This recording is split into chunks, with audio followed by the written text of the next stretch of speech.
Mesdames et messieurs, bonjour. Ravi de vous retrouver pour un nouvel entretien sur Medi 1 TV. Medi 1 TV qui prend ses quartiers ici à Tanger, au Palais des Arts et de la Culture à l'occasion de la 16e édition du Forum international MedDays. Une 16e édition qui a choisi cette année comme thématique souveraineté et résilience vers un nouvel équilibre mondial. 250 personnalités de très haut niveau, des chefs d'État, des chefs de gouvernement, décideurs politiques, des leaders internationaux sont venus réfléchir et infléchir peut-être aussi l'opinion publique sur des sujets majeurs, stratégiques, politiques, économiques. On parle de fragmentation de l'ordre mondial aujourd'hui, surtout d'un paysage géopolitique mondial qui s'est complexifié. L'Afrique est au cœur de cette réflexion également, on va en parler, mais pas seulement. J'ai le plaisir de recevoir dans cet entretien l'une des personnalités qui participent à ces débats, Monsieur Pierre Lellouche, plusieurs fois ancien député, ancien ministre de l'Europe, chargé de l'Afghanistan également, le spécialiste des affaires internationales en France. Monsieur Pierre Lellouche, bonjour. Bonjour madame. Il y a 2 ans, on se retrouvait, vous et moi, à la même place pour parler de l'Ukraine. Il y a 2 ans, vous me disiez que Vladimir Poutine avait fait une erreur historique en envahissant l'Ukraine. 2 ans plus tard, vous avez écrit un livre qui s'appelle Engrenage, la guerre d'Ukraine et le basculement du monde aux éditions Odile Jacob. Ici, à Tanger, on parle d'un nouvel équilibre mondial. Vous parlez de basculement du monde. C'est une équation qui se ressemble ?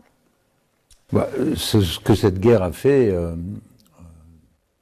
c'est effectivement de précipiter le monde dans des décennies de guerre, en réalité. Il y a 30 ans, à la fin de la guerre froide, nous avions cru, avec beaucoup d'espoir et peut-être un peu de naïveté, que les guerres étaient finies, qu'on allait passer à une sorte de mondialisation heureuse, que tout le monde allait bénéficier du commerce, du développement, qu'au fond on aurait une communauté internationale fabriquée de peuples, de consommateurs, donc qui vivaient tous un peu de la même façon, donc interchangeables. On s'aperçoit que les identités n'ont jamais été aussi fortes. La mondialisation, elle a suscité une réaction identitaire dans beaucoup d'endroits du monde, y compris en Afrique, dans le monde arabe bien sûr, mais en Europe aussi. Et donc on est aujourd'hui à la veille on est dans une époque où l'utilisation de la violence est décomplexée, une accumulation de conflits un peu partout sur la planète, et une véritable fragmentation. Et les thèmes qui ont été retenus sont bons. La souveraineté, parce que chaque nation doit se reprendre en main, c'est clair, et que personne d'autre va le faire à la place du Maroc ou de la France, si on ne s'en occupe pas. Souveraineté et résilience. Et la résilience, parce qu'il va falloir résister au choc de cette après-guerre.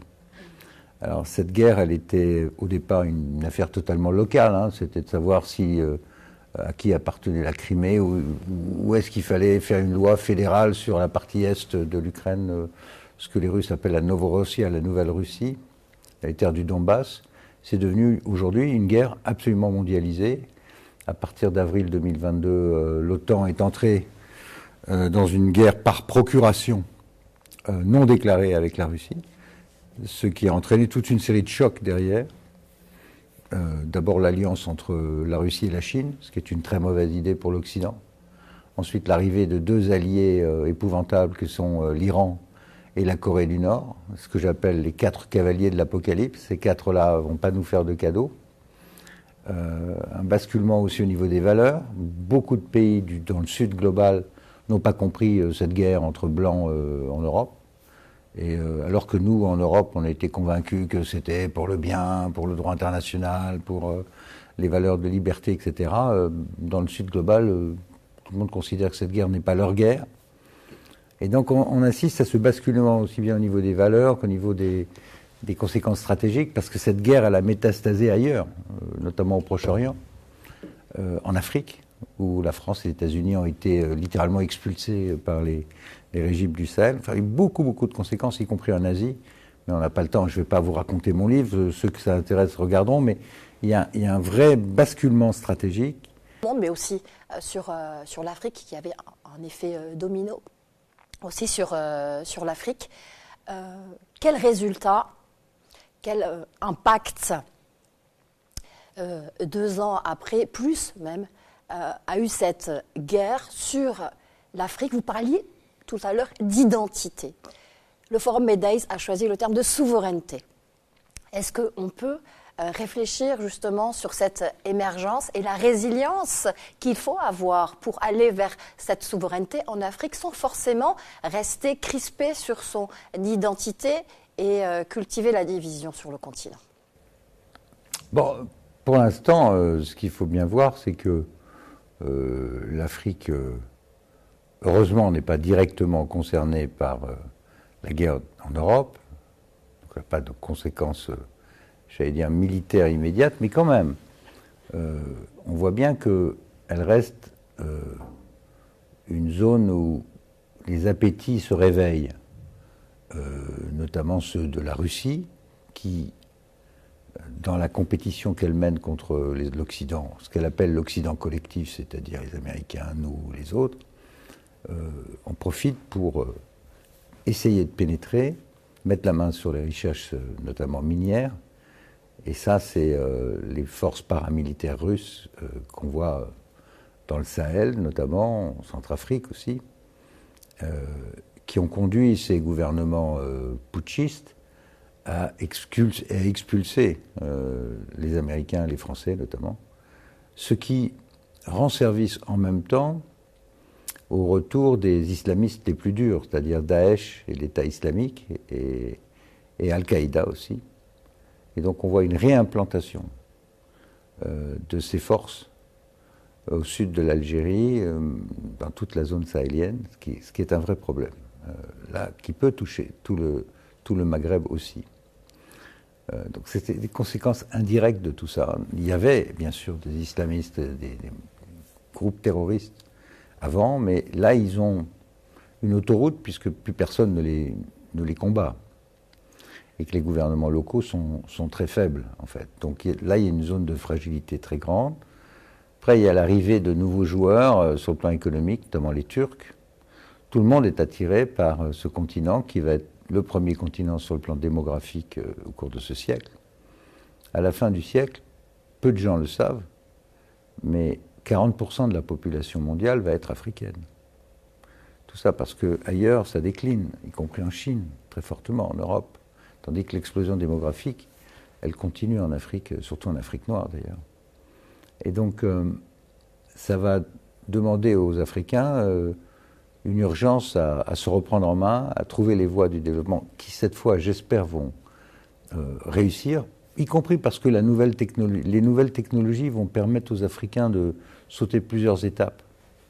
L'introduction de l'intelligence artificielle, tout ce qui touche aux énergies nouvelles, ça devrait permettre, ça va permettre aux Africains de sauter plusieurs étapes dans le développement et potentiellement de s'affirmer, ce qui serait une bonne nouvelle pour le monde, parce que si ça rate, il va y avoir des flux d'humains considérables, des mouvements migratoires à l'intérieur de l'Europe, à l'intérieur de l'Afrique d'abord, et en Europe, qui vont être considérables. Alors on va parler, si vous voulez bien, aussi du Maroc et de la France, tout en restant en Afrique. Lors de sa dernière visite, lors de sa visite d'État au Maroc, le président français Emmanuel Macron, devant le Parlement marocain, a parlé justement de cette Afrique et de la manière dont le Maroc évoluer aussi en Afrique. Il a clairement dit que la France regardait et s'inspirait avec humilité de la politique africaine du royaume sur le continent. J'aimerais vous entendre sur ce point. Si vous voulez, nous, de toute façon, par la force des choses, dans le chaos ambiant, la France et les autres occidentaux, les Européens aussi, doivent impérativement repenser notre façon de travailler avec les Africains. Ce qu'on appelait dans le temps la coopération. C'est un mot que je déteste parce que ça signifie qu'il y a le Nord et puis il y a le Sud et que la vérité vient du Nord vers le Sud. Il y a des choses que le Nord apporte, bien sûr, notamment les progrès technologiques et autres, mais après c'est au Sud de se prendre en main. Donc il n'y a pas c'est pas une verticalité, c'est plus une relation d'égal, horizontale. Et on n'a jamais su trouver, depuis les indépendances, la bonne solution. On s'est au contraire contenté de gérer le confort de gouvernements souvent très insuffisants sur le plan de la gouvernance, quand ils n'étaient pas complètement kleptocrates. Franchement, j'ai travaillé sur ces questions et je ne suis pas très fier du bilan de coopération des Européens et de la France. Je crois qu'on a raté beaucoup de choses, ce qui a contribué à l'instabilité générale que l'on vit aujourd'hui. Donc oui, il y a besoin de réinventer tout ça et je trouve que le Maroc se débrouille très bien parce qu'à bas bruit, ils ont réussi, les Marocains, en exportant leurs aides financières, le système bancaire, leurs entreprises, l'éducation des gens via les coopérations universitaires et autres. Il y a une empreinte marocaine maintenant qui se développe plutôt bien et qui donne de bons résultats. Puis comme ça se passe entre Africains, il y a peut-être moins de tensions aussi. Il n'y a pas les relents de l'impérialisme, du colonialisme et tout ça, donc ça aide. Mais je trouve que le Maroc, d'ailleurs ça se voit dans cette réunion-ci, il y a beaucoup d'Africains qui viennent montrer leur pays pour des investisseurs qui ne sont pas seulement occidentaux, mais qui sont beaucoup des investisseurs de la région, y compris marocains. Donc ça c'est plutôt une bonne chose. Et nous, il est clair qu'on doit essayer de trouver, avec les élites nouvelles en Afrique, une autre forme de relation. On n'est plus à l'époque de Gaulle et de Foccart, ou de Mitterrand et de Papa Madi, le fils de Mitterrand. C'est fini tout ça. Il faut avoir... c'est pas une histoire d'humilité non plus. Moi, j'aime pas ces mots d'humilité. Je crois qu'il faut regarder les choses comme elles sont. Il y a beaucoup de talent en Afrique, il y a une masse humaine considérable, et il y a énormément de richesses qui ne sont pas mises en valeur, ou qui sont pillées. Donc il faut arrêter le pillage, il faut dire aux Africains que certains nouveaux arrivés ne sont peut-être pas les meilleurs entre nous, donc il faut essayer de les aider à blinder tout ce qui est juridique, notamment en matière de droit minier et autres, d'essayer de les accompagner techniquement, mais je crois qu'ils ont maintenant accès à tous les conseils. Après, il faut des gouvernants qui fassent le travail, quoi, qui pensent d'abord au développement de ces pays, mais il n'y a pas de raison que l'Afrique n'y arrive pas. Ça fait longtemps que je suis convaincu que c'est presque un sous-développement infligé, auto-infligé. Évidemment, les autres n'ont pas aidé parce qu'ils se sont mal pris, je pense, les Européens par exemple. Mais nous, j'ai regardé en détail, par exemple, l'aide de la coopération de la France. Il y a un garçon qui a beaucoup travaillé là-dessus aussi. Des investissements qui ont été clairement annoncés, de grands investissements entre la France et le Maroc. 22 accords stratégiques signés, 10 milliards d'euros de contrats dans le cadre d'un partenariat d'exception renforcé. La région du Sahara, les provinces du Sud sont également concernées. Il y a 2 semaines, l'ambassadeur de France était à Laayoune et à Dakhla. Oui, moi je suis allé. Et vous y étiez pas avec lui, avant. Oui, vous connaissez aussi très bien cette région du Maroc. Quel regard vous posez sur le développement de ces provinces du Sud et comment la France, d'après vous, devrait accompagner le développement économique de ces provinces du Sud au bénéfice des populations locales marocaines? D'abord, je pense que la normalisation de cette affaire entre la France et le Maroc n'avait que trop tardé, honnêtement. Beaucoup d'hésitation, beaucoup de pression de tous les côtés. Et je pense que la décision qui a été prise était sage, mais à mon sens, elle aurait pu être prise avant. C'est très, très, très clair. D'autant que toutes les tentatives d'apaisement faites par la France en direction de l'Algérie pour apurer un certain nombre de choses ne fonctionnent pas et ne fonctionneront jamais. Tout simplement parce que, je vais être très, très clair, la coterie qui est au pouvoir en Algérie, elle vit de la rente du ressentiment anti-français. Donc, c'est leur bread and butter, comme disent les Américains, ils vivent de ça. Donc, aucune espèce de chance que ça s'améliore jusqu'à ce que, d'eux-mêmes, les Algériens changent de régime, parce que les nouvelles générations qui arrivent en Algérie n'ont jamais connu la guerre d'indépendance, n'ont pas la mémoire de la criminalisation de la France, qui sert d'alibi permanent à un régime qui ne sait pas développer son pays, mais qui sait se maintenir au pouvoir, ça c'est sûr.